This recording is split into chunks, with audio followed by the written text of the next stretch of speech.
Assalamualaikum dan selamat sejahtera, tuan-tuan dan puan. Selamat datang ke channel Cikgu PowerPoint. Hari ini, kita nak bercerita tentang satu topik yang dinamakan sebagai 3 tip PowerPoint buat guru profesional.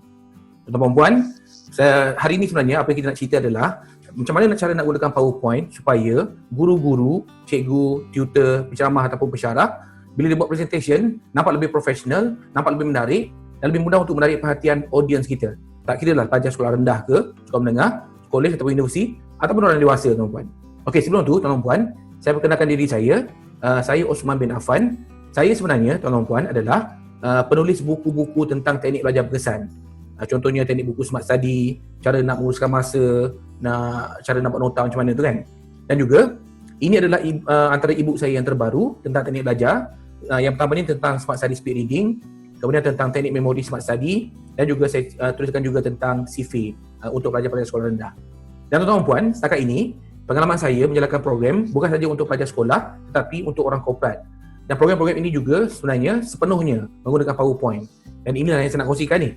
Macam mana saya nak gunakan PowerPoint supaya bila kita buat presentation nampak lebih menarik dan berkesan. Dan juga saya juga buat program-program untuk guru-guru di seluruh Malaysia tentang teknik mengajar berkesan, cara menggunakan teknik memori, dan juga saya ceritakan cara nak gunakan PowerPoint dengan lebih berkesan. Ini contohnya kan. Dan juga tuan-puan, daripada itu untuk pelajar-pelajar pula di seluruh Malaysia sampai ke Brunei, Singapura, saya berkongsi dengan pelajar tentang teknik belajar berkesan Smart Study yang telah saya cipta sejak tahun 2004 dulu. Okey, tuan-puan, ini antara kumpulan terbesar yang saya pernah saya berceramah. Ini lebih 1,000 pelajar sekolah rendah dan sekolah menengah. Dan ini pula lebih kurang 3,000 orang pelajar buat dekat Stadium Melawati Shah Alam tu kan. Dan program begini tuan-puan, kalau setakat kita bercakap sahaja sepanjang hari, susah nak tarik perhatian pelajar tuan-puan kan. Tetapi kalau kita gunakan PowerPoint, ada pelajar boleh tengok tu, lebih mudah untuk tarik perhatian dia. Jadi bagaimana caranya kan? Selain daripada itu tuan-puan, saya juga ada mengajar subjek secara online, subjek sains UPSR dan juga matematik UPSR. Dan semua ini menggunakan PowerPoint. Jadi tuan-puan, apa kata? Mari kita mulakan dengan tip yang pertama tentang orang kata cara untuk nampak lebih profesional masa gunakan PowerPoint. Tuan-puan, tip yang pertama adalah gerakkanlah. Itu tip yang pertama, gerakkanlah. Ia bermaksud tuan-puan, gerakkan image. Kita buat presentation, gerakkan image kita, gerakkan kita punya teks. Teks pun kita boleh gerakkan tuan-puan, dan akhir sekali gerakkan informasi. Okey, saya kena terangkan tuan-puan sebab bila saya kata gerakkan teks, takut ada yang salah faham nanti kan. Okey, gerakkan image begini tuan-puan pelajar-pelajar, mereka ni sibuk zaman sekarang ni, mereka sudah terdedah kepada media sosial kan. Mereka pula ada banyak gadget. Setiap hari mereka tengok gadget, media sosial semua ni, mereka sudah terbiasa dengan image-image yang bergerak tuan-puan. Terutamanya video. Jadi, bila pergi ke sekolah, tengok kita punya presentation, kita gunakan PowerPoint. Tetapi, dia punya kesan sama macam dia tengok buku sahaja, tidak bergerak. Akibatnya, pelajar-pelajar tidak boleh beri perhatian. Dia tengok, rasa boring saja berbanding dengan apa yang dia tengok dekat rumah, dekat gadget dia tu kan. Jadi apa kita buat tuan-puan, kalau kita ada image dalam presentation kita, jika boleh, cuba gerakkan dia. Dia ada animasi sikit. Sebagai contoh, gambar ni kan. Biasa tunjuk gambar dengan tolak benda berat. Gambar sahaja. Nak bagi lagi bagus, tambahkan sedikit animasi, bagi dia bergerak tuan-puan. Jadi pergerakan ini boleh menarik perhatian audience kita. Walaupun sedikit, sekurang-kurangnya dia akan beri perhatian apa yang sedang berlaku dekat skrin tu. Bukan gerakan image saja tuan-puan. Contohnya macam dalam bentuk begini kan.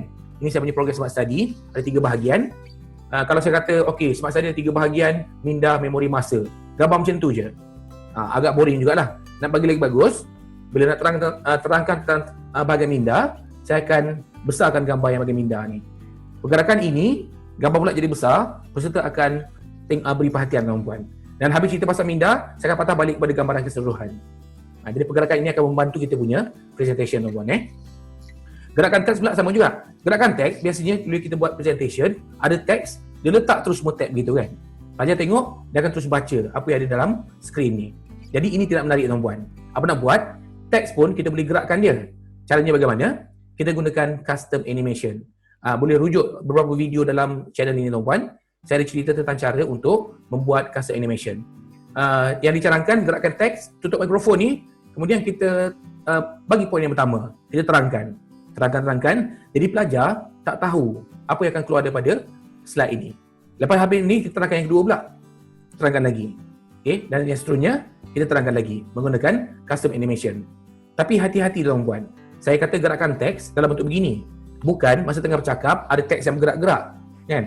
Kalau tengah bercakap, dekat sekali ada benda bergerak-gerak, akibatnya audience akan beri perhatian kepada benda yang bergerak tu. Dia tak dengar apa yang kita cakap. Itu kena elakkan tuan-tuan. Okey, jadi dah habis kita tunjukkan pergerakan begini saja.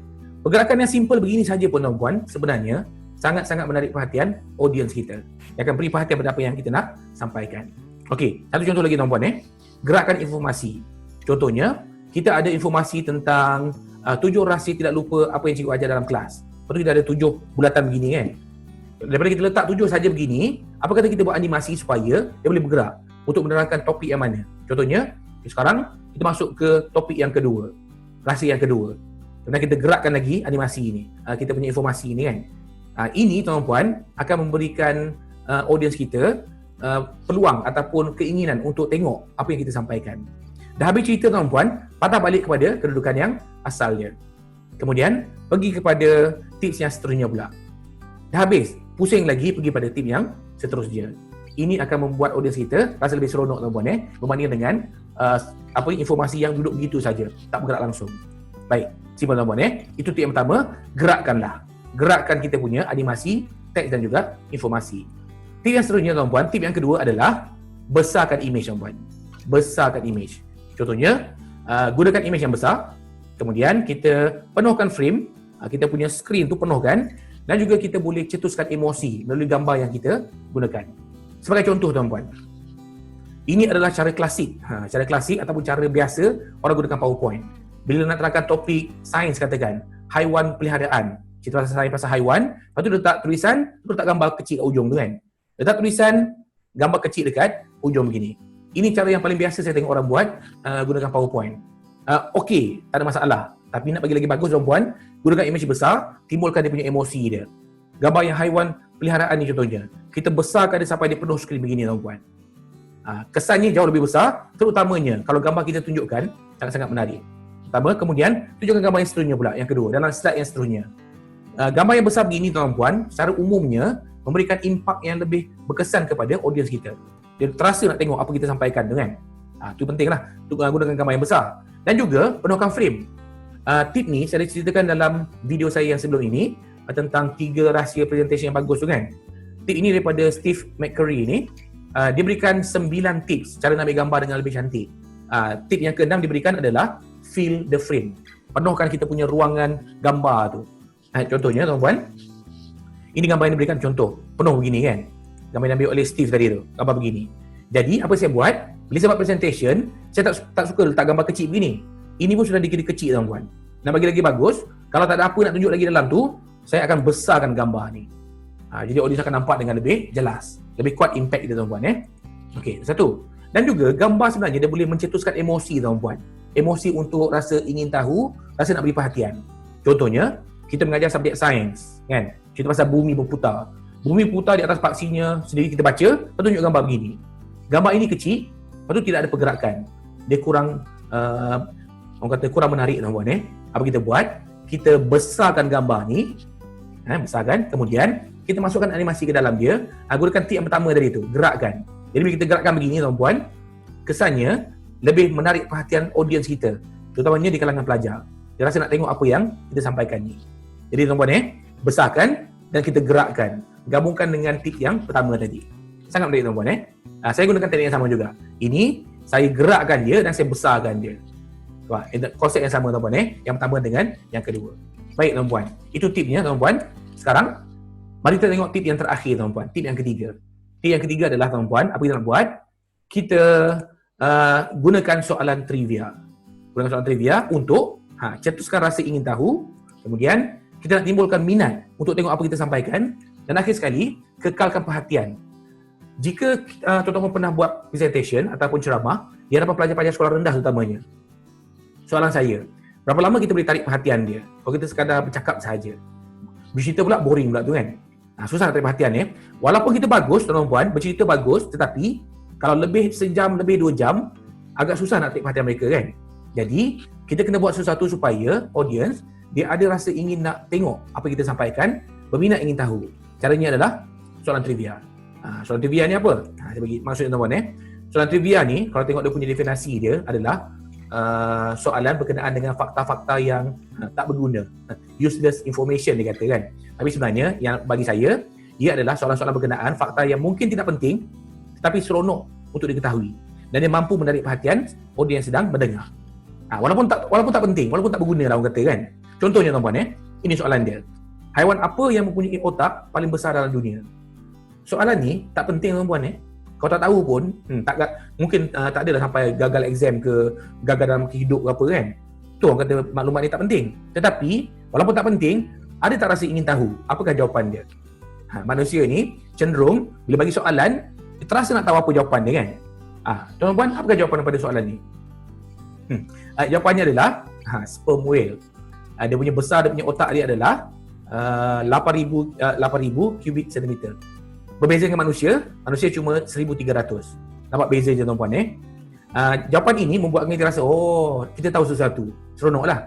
Contoh lagi tuan-puan. Haiwan apa yang dalam dunia ni tidur paling lama dalam sehari? Haiwan apa? Tak penting soalan ni. Tak boleh jawab pun. Tetapi ada tak rasa ingin tahu? Mesti ada kan? Jawapannya adalah apa dia? Jawapannya adalah koala. Soalan seterusnya soalan trivia juga. Koala ni tidur lama dalam sehari kan? Berapa lama? Berapa jam? Jawapannya adalah 22 jam sehari. Baik tuan-puan Okey, jadi tuan-puan, bila kita faham tentang soalan trivia, bila gunakan PowerPoint, apa kata? Masa kita mengajar, selitkan soalan-soalan trivia ni dalam sesi mengajar kita. Sebagai contoh, masa kita tengah mengajar subjek sains tentang elektrik katakan, ataupun tentang mentol lampu lah katakan kita pun tanya, siapakah orang pertama yang mencipta mentol lampu? Soalan trivia lah tu kan? Tak tahu pun tak apa sebenarnya kan? Jadi jawapannya adalah Thomas Alva Edison ni kan. Jadi ini adalah pengetahuan yang boleh menarik perhatian audiens kita tuan-puan. Soalan seterusnya, siapakah yang telah mengasaskan teknik belajar menggunakan mind mapping? Siapakah orangnya? Ini contoh soalan tuan-puan Pelajar-pelajar siapa ya? Jawapannya adalah Tony Buzan. Ini orangnya kan. Dan contoh lagi tuan-puan, soalan yang penting. Channel YouTube apakah yang mengajar guru-guru untuk menggunakan PowerPoint dengan lebih profesional secara percuma tuan-puan? Apa jawapan dia? Senang tuan-puan Jawapannya adalah Cikgu PowerPoint. Jadi tuan-puan, jangan lupa please subscribe kat Cikgu PowerPoint. Banyak lagi video-video yang berguna tuan-puan untuk kita gunakan dalam kita punya persembahan ataupun presentation depan pelajar. Baik, tuan-puan, itu contohnya. Tuan-puan, sekarang ni apa kita nak buat tuan-puan? Mari kita ingat semula 3 tip tadi tuan-puan Kita recall balik. Okey, yang pertama tuan-puan, tip ni adalah tadi apa dia? Kita kena gerakkan. Gerakkanlah tuan-puan Yang pertama, gerakkanlah. Kita gerakkan kita punya image, gerakkan kita punya teks dan juga gerakkan kita punya informasi tuan-puan. Supaya nampak lebih menarik. Dan apa yang saya tengah buat sekarang pun, kalau perasan, saya sedang gerakkan mereka tuan-puan Gerakkan saya punya teks ni. Itu yang pertama. Ini pun tuan nampak Saya gerakkan untuk padamkan ni pun sebenarnya adalah pergerakan yang boleh menarik perhatian audiens kita. Tip yang kedua, besarkan image tuan-puan. Besarkan sebesar mungkin kalau boleh. Gunakan image yang besar, penuh kat skrin, penuhkan frame. Dan akhir sekali kita cetuskan emosi melalui gambar kita. Cari gambar yang tinggi resolusi dan gambar yang menarik, yang boleh menarik perhatian audiens kita tuan-puan. Baik, yang terakhir, tip yang ketiga adalah apa nak buat? Kita berikan soalan trivia tuan-puan soalan trivia tadi saya beritahu, dia boleh mencetuskan rasa ingin tahu, dia boleh timbulkan minat dan juga dia boleh kekalkan perhatian audiens kita terhadap apa yang kita cuba ajarkan kepada mereka. Jadi tips ini sangat penting untuk guru-guru, pensyarah, tutor, trainer dan juga penceramah tuan-puan Baik, tuan-puan, itu ceritanya hari ini. Semoga tips-tips ini tuan-puan dapat memberikan sedikit manfaat dan juga idea macam mana boleh kita improvekan, kita boleh majukan kita punya presentation, PowerPoint presentation skill. Jadi tuan-puan, jangan lupa klik subscribe pada channel Cikgu PowerPoint dan cuba ikuti tuan-puan video-video lain yang banyak saya ceritakan tentang teknik dan tip untuk gunakan PowerPoint yang lebih berkesan untuk guru-guru juga. Alright? Terima kasih kerana menonton tuan-puan. Kita jumpa lagi dalam video yang seterusnya.